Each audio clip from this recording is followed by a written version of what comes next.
Today I am going to talk about seed starting, and although I am certainly no expert, I am going to just share with you a couple of things that I've learned over the course of my experience starting seeds.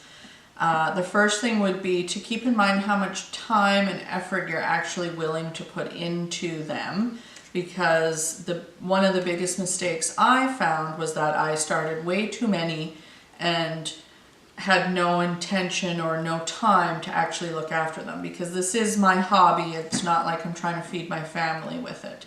So the other thing is what you're actually starting your seeds in, and I found that actually buying and putting some money into the seed starting kits that you can find in any store now at this time of year on the East Coast is actually a good investment, because you can reuse it every year. The other thing to keep in mind is how much light you're going to get, because they need a ton of light, and sometimes on our East Coast weather where it's very gray and dreary, sometimes the sun is not going to be enough and you actually need to invest in some grow lights. And some of those kits actually come with their own grow light, and I find that is how you're going to be the most successful. The other thing to keep in mind is what you're actually going to put them in. Last year I started all my seeds in these type of pots that I thought I was going to be so environmentally helpful, but unfortunately, because it's my hobby, I did not check on my seeds for a day, and lo and behold, the whole works of it got mold and was ruined. So I personally will never use these again. I may transplant older plants into them when I know I'm going to put them in the ground right away, but other than that, I personally wouldn't start seeds in them. These little pots I found at the dollar store, and I think these will be perfect. Even though they are plastic, I can reuse them every year. And then sometimes they'll have those hexagonal trays that come with the kits, and those work well as well, although you have to transplant them into the bigger pots. So I'm just going to start my seeds in these for now.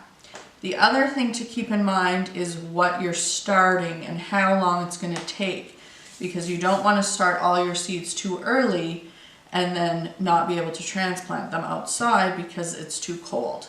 So I'm starting today seeds that I know are going to take a long time, and these I'm going to start dahlia seeds and portulaca seeds, and they will be ready because they like the heat of the summer, so they're going to take a long time. So on the backs of the seed packets, it will always tell you how long it's going to take to sprout and how long it will take to grow and when you should actually start them. So do pay attention to that.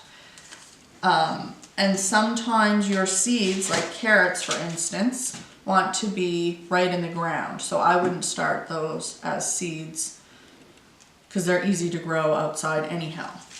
But because it's winter and I want to do something like many of you do, you go a little shack wacky and want to get started.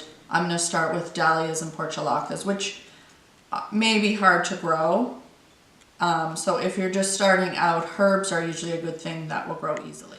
I like to start my seeds with actual seed starting mix because it does come with the peat moss and the vermiculite and all of the nutrients already added.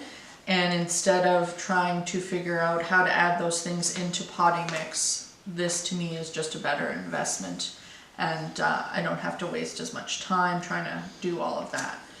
So basically what you want to do is just fill your pot, and if you have those hexagonal seed starting ones, it'll probably be easier just to pour your soil right over the whole hexagon stuff. But I'm just going to fill my pots, my little pots that I bought, with soil, and you don't want it too compact because you do want the seeds to sort of grow. And then I'm going to take my handy little Fiskars snips that I use for everything and just make a little hole in the middle. And on the seed packets it tells you to put 1 or 2 seeds in the hole, and it even tells you how much of a depth, and it's supposed to be 1/4 of an inch. I find just sort of taking doesn't have to be exact, just sort of get the seeds to cover. And then I have my dahlia seeds here, which look a little weird. They're a little bit long, but I'm just gonna put put a couple, and I just usually take a pinch, really, to be honest, and throw them in and then cover them up. And then I usually use one of my little pots as my scoop. You could buy a scoop if you like, and it doesn't need to be all clean and perfect. And then you just make your little hole and have a little pinch, and usually in my pinches there's 3. Just stick them in and cover them up. And then I'm going to carry on doing that until I run out of seeds, and I'm going to do the same thing with my portulaca seeds.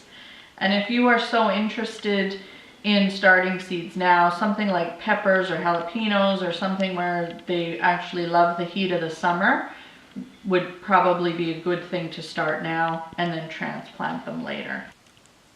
So the other thing to keep in mind when you are starting seeds is how much space that you have to keep them all.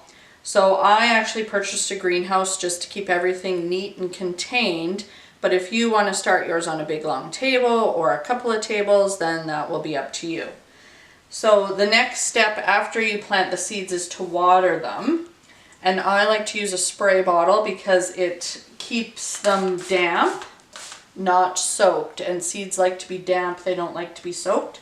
So you just spray your pots until you get them nice and evenly soaked. And then because I have a dome system that I purchased a few years ago, I actually will just put the dome on.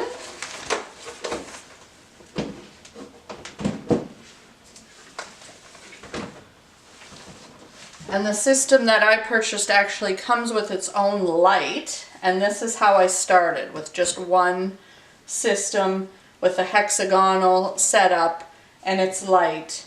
And I was very successful, which made me want to purchase another one, which I did. So now I have the 2 systems going, and that's how I do my seed. Because I'm only starting one type of seed in each dome, I just taped the packet of the seed onto it. But if you were starting multiple types of seeds, obviously you'd want to label them so that you knew what you were growing.